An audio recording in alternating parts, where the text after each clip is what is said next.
Welcome to NEPA SportsXtra.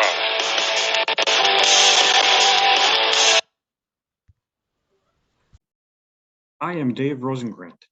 This week, we chat with Wyoming Seminary swimming coach Phil Mercatili. We'll get to that in a minute, but first we want to recap as the winter season came to an end, and District 2 was held without a state champion in team wrestling and in basketball. The seasons ended for those sports and season. The spring sport season is now underway with every sport going on. Well, just about every sport going on. League play hasn't officially started yet. That will start very soon. But exhibition season, if you want to call it exhibition, is underway in every spring sport. Weather's nice, it's heating up. I think it's going to be a great spring season for everyone.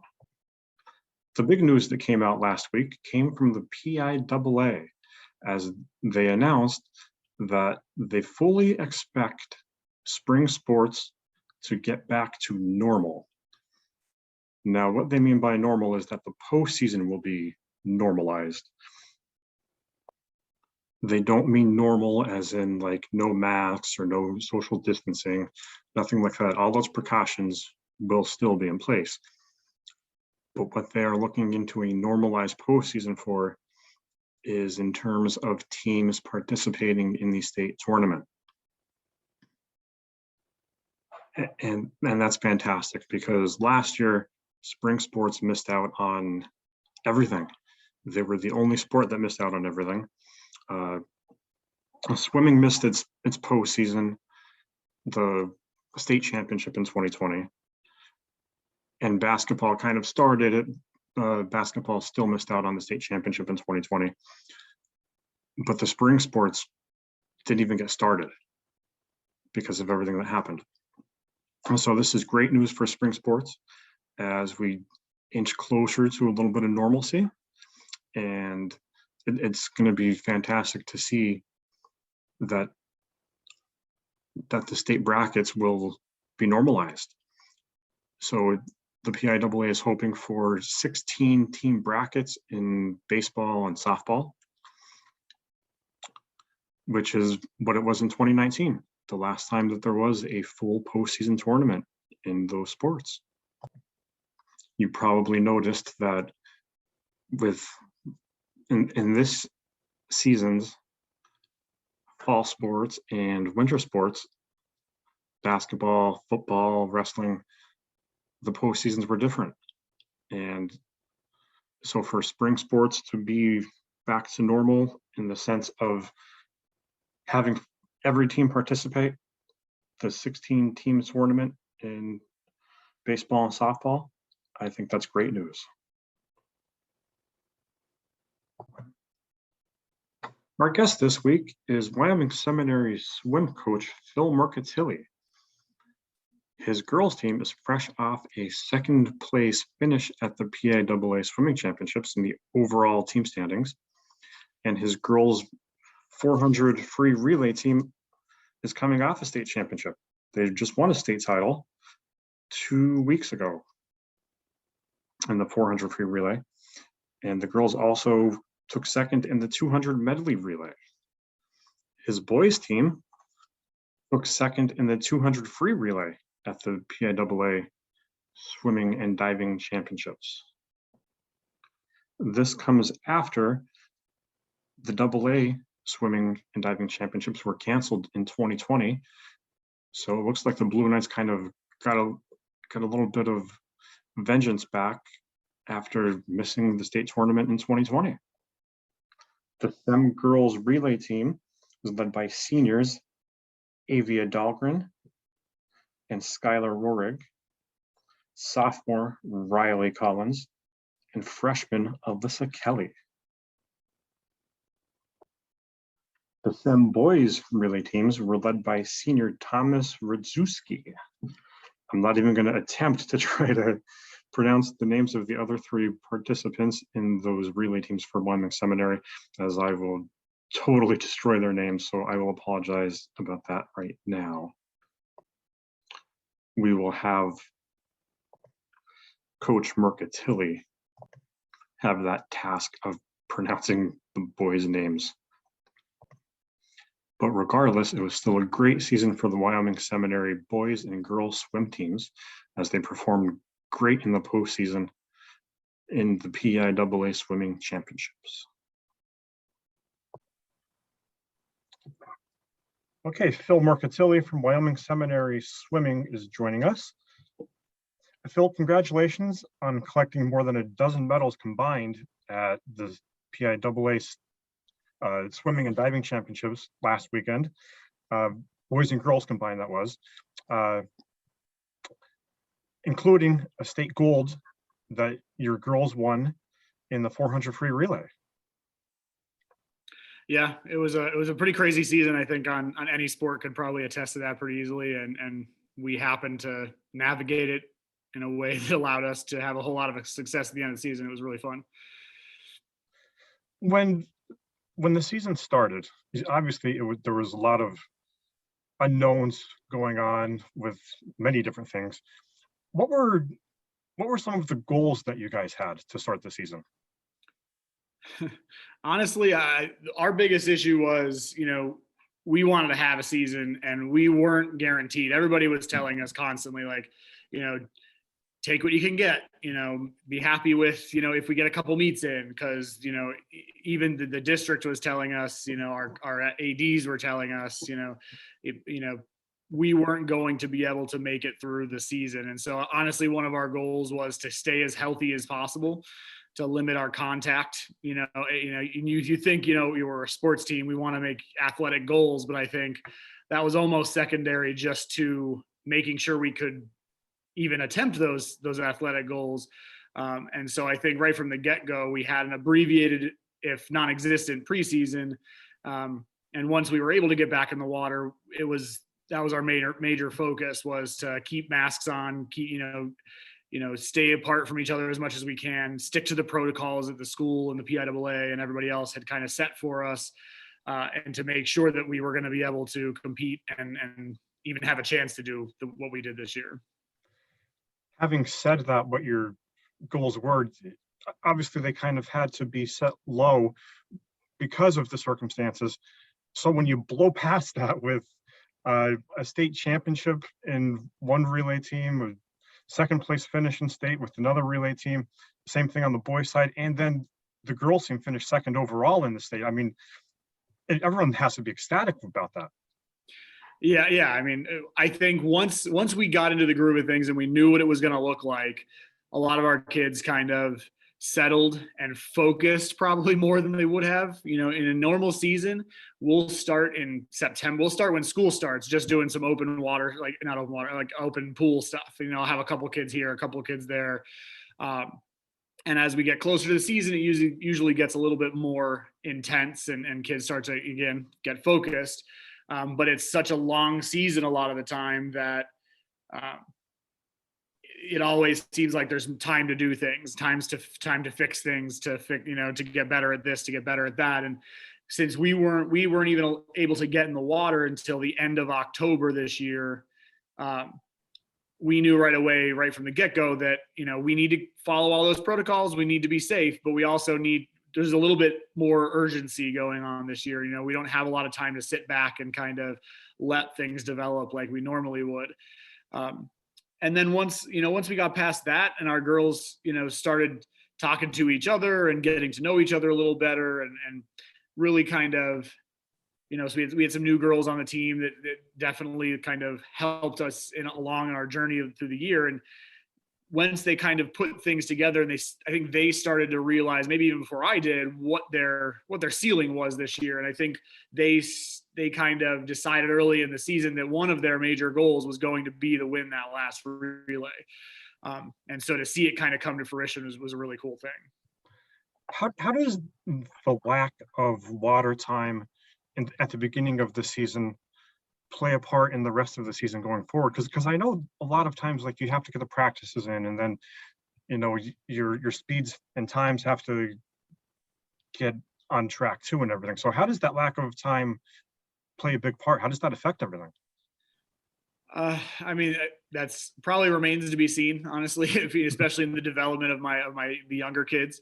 I think some took the time off where they weren't in the water to maybe shore up some physical, I don't want to say like deficiencies, but, they use it to become more athletic in general. I had, kids doing some workouts in their backyards. They're getting together and they're going for runs, and they're, working with the trainer one-on-one and doing that kind of stuff. And I think, the workouts I'm able to give them, I had a lot of kids who were asking me for dry land workouts if they couldn't do that. And I think a lot of our kids ended up getting a lot stronger physically, not just in the water, but in all around, because they were able to take some time out of the water, honestly, and work on that kind of stuff that we wouldn't necessarily have worked on as much had we been able to be in the water 2 hours a day like we normally would have. It's certainly, and I've heard a number of coaches say this, that it's certainly leading us to kind of not second guess, but rethink kind of how we do things. And do we need to have so much, in water time? And if so, how can we, balance that with maybe a little bit more strength work? Because that seems to have, made an impact for some kids. And they've improved. Some kids have improved tremendously when I did not expect it, right?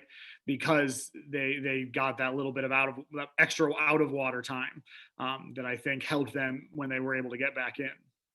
It's interesting that you say that, because you would think like the more time would be more beneficial, but you're actually using that to your advantage, and it's pretty cool.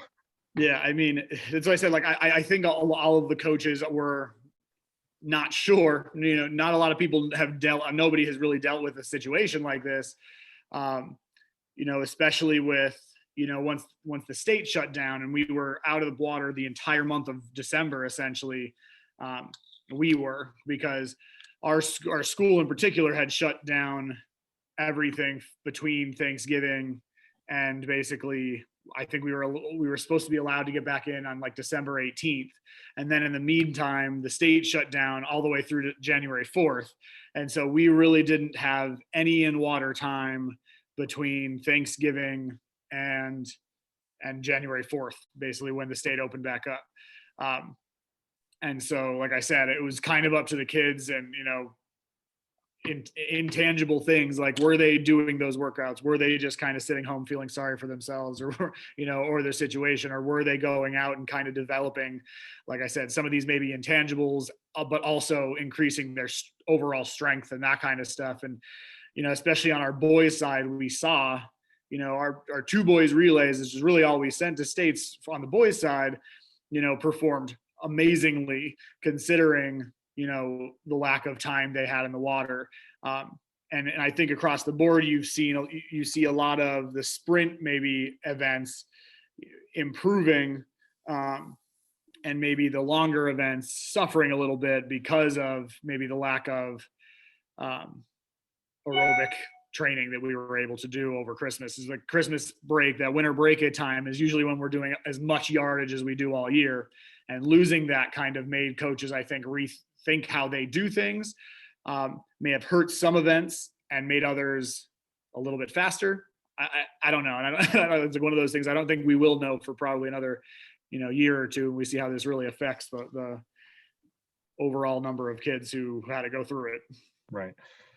So in March of 2020, you had, or actually February, whatever, last postseason, there were a boys team and a girls team that won district championships, and then they missed out on states because the state tournament got canceled pretty much. So, and now this year, those teams come through, they get to states and they perform well. Do you think they use that as motivation from last year to, to make sure that they, hey, this is our shot now. We have to make sure that we're getting there and using that as incentive, so to speak. Absolutely. I think there were, I'll just speak for our team, but I know across the district, there were a number of kids who, earned their spot at states and then kind of got let down pretty hard when we got to campus at Bucknell, and they basically told us to turn around and go home. I mean, I had multiple district champions. And beyond that, I had other kids. I mean, I had 4 boys and I had 4 girls. I had 8 relays. I had, 4 relays. And it was on our boys side in particular, we had 2 freshmen basically that were on those relays. And I was really looking forward to getting them some state experience, before, this year, where I knew kind of we would have a little bit more experience. This year we were going to have some seniors. So I was literally thinking of having like the same, kids with their experience now come back this year. And so even without that experience, see them come back and do really well was impressive. On the girls' side, I had district champions last year who then didn't get to perform at states. I had girls who, maybe didn't, I don't know how to like frame this, but maybe were resting and really preparing for states because they knew they were going, and didn't get to have that final swim. I had 2 seniors on my girls relays last year who basically, they trained for states. We drove to states, them thinking they were going to get to race one more time. And then basically their high school careers were ended. And so I think the girls who came back, and the girls who we got in this year looked back at that and kind of talk to some of those girls and kind of maybe were fueled a little bit by what those girls had to say to them, just as much as, it's not a given every year. We always thought it was kind of inevitable, but obviously we didn't get our last chance, and we were, and so I think it absolutely motivated a lot of them. Just being happy that they had the state meet this year, but having missed it last year and missed out on medals or whatever, may have you, having that chance this year absolutely gave them that little extra motivation. To touch on the 400 free relay team again, I think that might be the toughest event of the toughest race of the entire event, because it's the last one. There's athletes have already raced in multiple events leading up to that. They might be tired or whatever. And to make it possibly even tougher for you guys this year was that you probably knew that with a good performance from your team and maybe a not so good performance from Villa Maria, that you guys could win the state championship too. So, I mean, you put all that together. I mean, that's still like quite a performance when you put all that stuff together. Yeah, the 400 free relay is kind of, it was like 5 years ago. I think we had our first. Any relay is hard to like. It's hard to not have a weakness on a relay, and we 4 years ago, like I said, or 5 years ago, I think it was now, had our first relay where I really felt like there wasn't wasn't even a little bit of a weakness. We just had 4 really strong swimmers. They went in there. And then, and then every year since then, we've kind of been floating around that last couple of places. And then this year, like I said, the girls really made a decision at the beginning of the year that that's the one. They wanted to break through on that relay, and they wanted to do it. It being the last relay is always hard, because especially in a dual meet, if we're swimming dual meets and I want a specific time out of them, or I want to see, I need to see what, one person can do. And, by the end of the day in a dual meet, they've had school all day, then they've come to the meet, then they've swam their other events, and then they're tired and they just want to go home and eat and whatever else. It is definitely one of the hardest mentally to get up for. Our girls did a good job this year of spreading out their events throughout the whole meet and not kind of bunching them up in certain places. There's a lot of strategy that goes into kind of what events they swim and if are they too close and all that kind of stuff. So they have time to recover between races. Then comes in the idea that states is usually two days. And so the first day is our first half of the events. The second day is the second half of the events. And this year they basically ran us through the entire meet in one day. So we didn't even get the overnight, rest that we would normally get. So all those things were kind of, obstacles that I think the girls knew right from the get-go where they were going to have to overcome. And then, like you said, the final thing with Villa Maria, we came into the meet. I don't think any one of us had any idea that we were going to do that, or even be in the running for it. Like when I first started coaching, I was in the group of people who would certainly score out districts when the heat sheets came out and we knew where everybody was kind of seated. We would do like a preliminary, if I scored it as it is, what are the team scores? And I would always kind of follow that. And at some point in the last 3 or 4 years, I just kind of stopped doing that.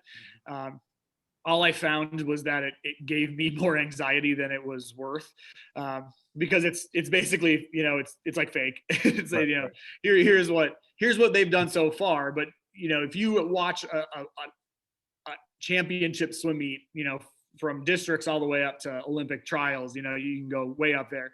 You're going to have some people who are going to have some major time drops. Some people are going to hit their tapers. Some people aren't. And some teams, are kind of known for doing that and dropping tons of times at those meets. And so you can never kind of walk into those meets and know what's going to happen, outside of maybe a few really obvious races, maybe. So I kind of stopped doing the whole score the meet out thing a long time ago, at least 5 or 6 years ago. But I came in and I had talked to a couple of coaches and they were like, oh, like, how do you feel about it? And I was like, I honestly didn't even register. And then I think it was about halfway through the meet, we were winning at some point, and I was like, oh geez. And I kind of was like, I was just trying to keep it together, like take deep breaths, that kind of thing. But then like the math, person in me gets all excited about it. Now I'm figuring out, okay, well, if they move up this many and we move up this many, or they move down here and we, and I'm averaging everything out. And I at my last kind of calculation, I knew that they had a breaststroker and we were about even going into the breaststroke. And then they had that breaststroker. And then it was basically like, we had to beat them by so many, places in the 400 free relay, to win.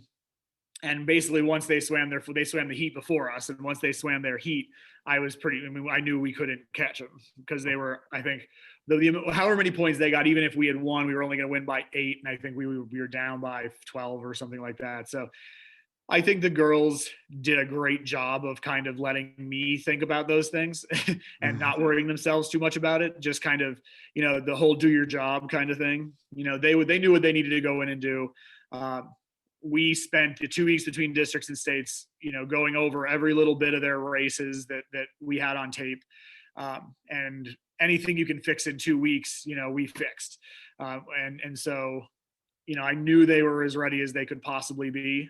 I knew they had a really good, I personally believe they had a really good chance, just judging by how they had been swimming the entire meet, that they had a chance to drop a lot of time. And I had been telling them for 2 weeks, they had left a lot of time in the pool at DV when we were at districts. So just to see them do it and kind of, they were all dialed in. I don't think I've ever seen all 4 of them dialed in as well as they were right before that race. And I think, right from the get-go, obviously as a coach, I was nervous, but I felt pretty good about it once I saw them behind the block.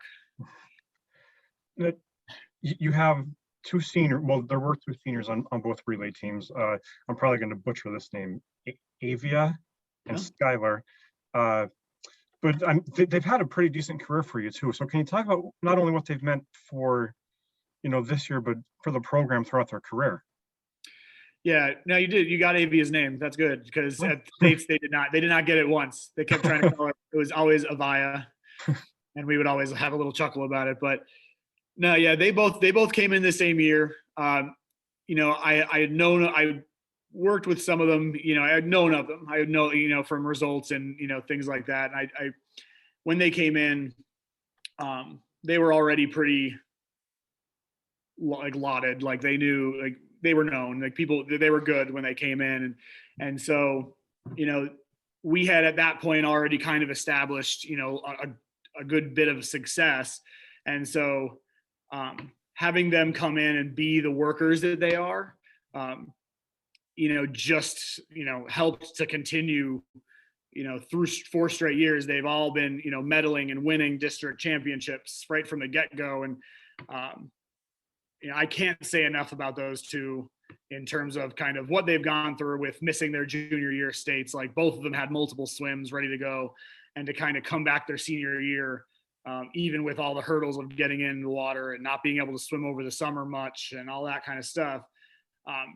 They grabbed the reins and kind of took the team to where it got to this year, and the other two girls on those relays that we had, are also just great character kids and great hard workers and all that kind of stuff. And just, our girls team as a whole, all 11 of them this year just seemed to click a lot. And I think maybe the pandemic brought them together a little bit, but with those two as two of our leaders, and there were a couple, another senior or two that we had who definitely kind of played into that this entire season. I think I can't say enough about kind of what those girls mean to the program and to me, honestly. It has to help when you put a couple of underclassmen in there like Riley and Alyssa, who end up totaling 7 state medals too. I mean, that's got to help out enormously. Yeah.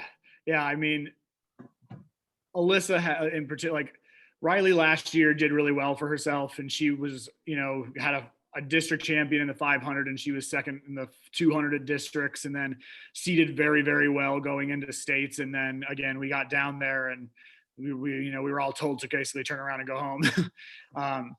And so she didn't really get to show what she was made of last year. And I think that made her, like I said, chomping at the bit a little bit this year. Alyssa made such drastic improvements this year, just, kind of coming in and had a bunch of like mid-season, like really good best times and that kind of thing. And just, again, kept just attacking everything we gave her. And she was a little bit of the missing piece where, what's she going to do? She's a little bit more of the wild card, because I had seen and worked with the others enough to know kind of what to expect from them. But she definitely improved as the year went on. And in some of her, I wasn't even sure we were doing the medley relay until maybe 2-3 weeks before districts. Like I had kind of planned a different path for them at districts, and maybe going the 200 and the 2 free relays, the 200 relay and the 400 relay. And they kind of said, well, we want to try to do this medley relay. And I was like, okay.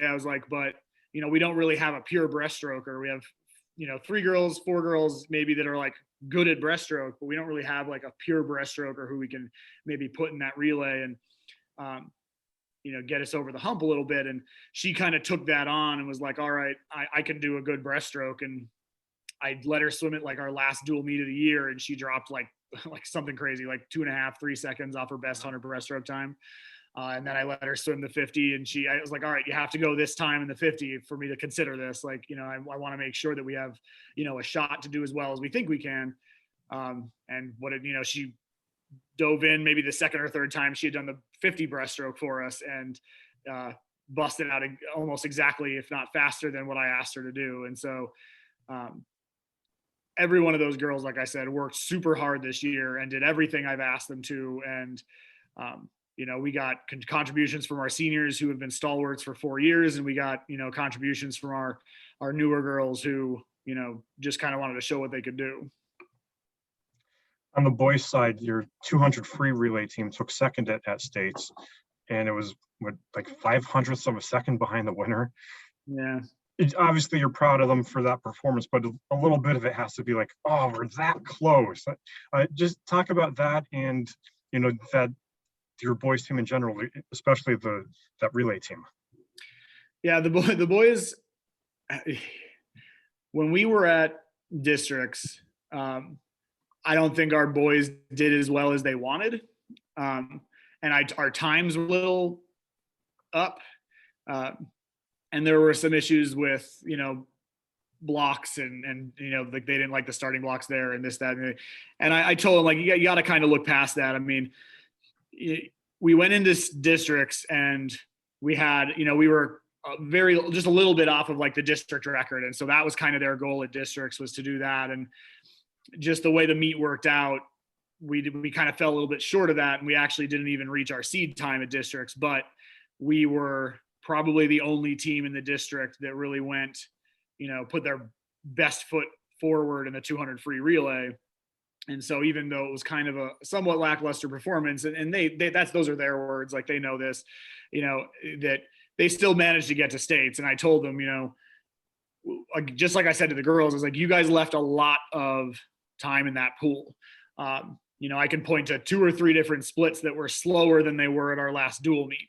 And so in the 200 free relay at districts, kind of we were happy to get through districts and have a chance at states. And then when we got the seeds out, we knew that we were 4th, which means we were in the top heat, which we really wanted, and we were happy about that. It was very close. I think 5th seeded states, we went into the 4th seed, and the 5th seed was 100th of a second behind us. I don't know if you never know, like, does that, competition push them a little bit harder? Did it push them to go as fast as they did? I don't know, but they were pretty, again, dialed in too by the time we got to states in the 200. And I, watching the last, 50 yards or so, I thought they had it. They came up a tiny bit short, but like I said to them, I had to run over there because I know the personalities we have, and I knew kind of what I had to look out for. And, despite the fact that we just this year, those 4 boys took 3 seconds off our school record in this 200 free relay, which is like an enormous amount for that relay. And we, even though we didn't break the district record because you have to do it at districts, our team record is now 2 seconds faster than the district record. And so like I had to kind of get in their heads quickly and calm them down, because that was, of course, the first thing they were thinking about. They weren't thinking about the fact that they just went as fast as they did, which was amazing to me.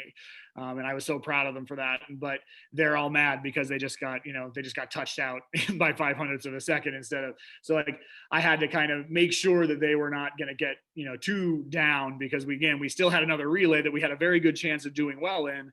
We were seated 5th, I think, in the 400 relay. And so I had to kind of refocus them a little bit there.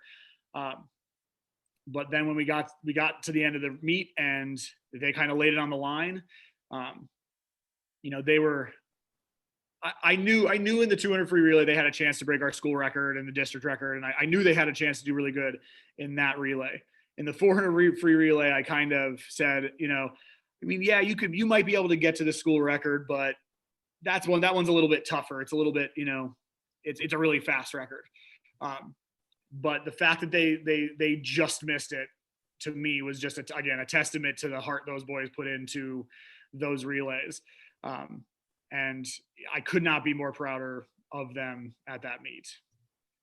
It seems like certainly, regardless of what anyone did this year for your team, the future looks bright for both the boys and the girls. I mean, you got a lot of underclassmen who performed well for you this year at states and at other tournaments too. So what's the future look like for Sam, boys and girls? That's a funny question. Mainly because every year I sometimes, I know, like, we have a lower school, like we have a middle school.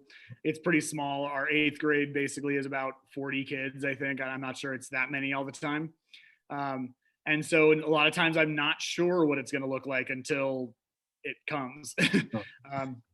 And there are times over the summer where I'll get an email from admissions and be like, oh, I just admitted this kid, they say they're a swimmer and they say they've done this. And then, they'll give me an email and I'll reach out just to say hi and whatever. And I'll be like, oh, like, shoot me your times and we can talk and see what we can do for you and how you'll fit in. And so I'll have a conversation with them over the summer.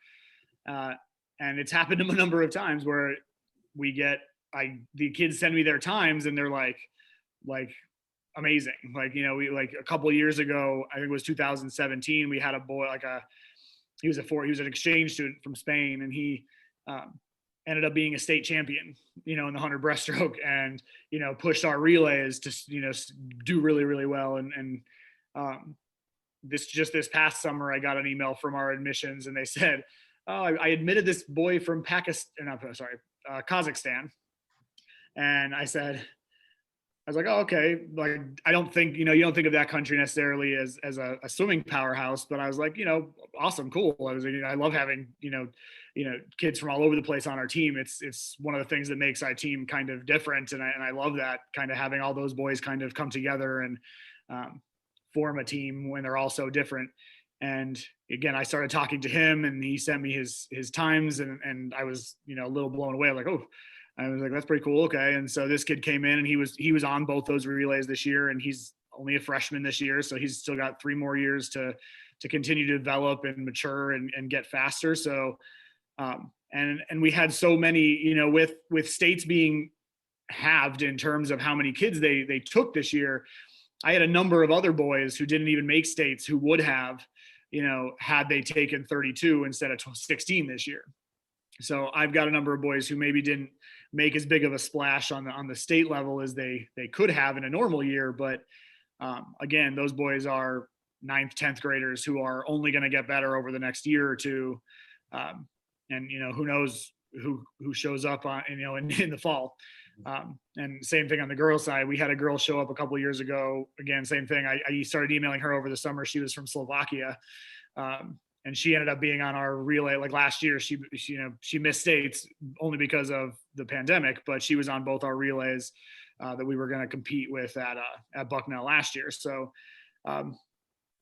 it's a fun thing to have. It's anxiety inducing sometimes because you have random people coming up all the time, but at the same time it's fun more often than it's anything else. And so I think, like you said, with the underclassmen we have right now, I think our future is bright, and I think it probably can only get brighter as we learn kind of about who our other teammates might be as we go through the spring and summer. Well, congratulations again on a great season, boys and girls side, and good luck to you in the future. Thanks for joining us. All right, thank you. That'll do it for this week's show of NEPA Sports Extra. Everyone enjoy your holiday. Have a nice holiday. And because of the holiday, we will not be having a show next week, but we will return in 2 weeks as spring sports will be in full action, and we will be recapping all of the big games and scores that are going on in District 2 in baseball, softball, track and field, volleyball, tennis, lacrosse, you name it, we'll cover it. Until then, I am Dave Rosengrant saying keep some extra time in your life for sports in NEPA.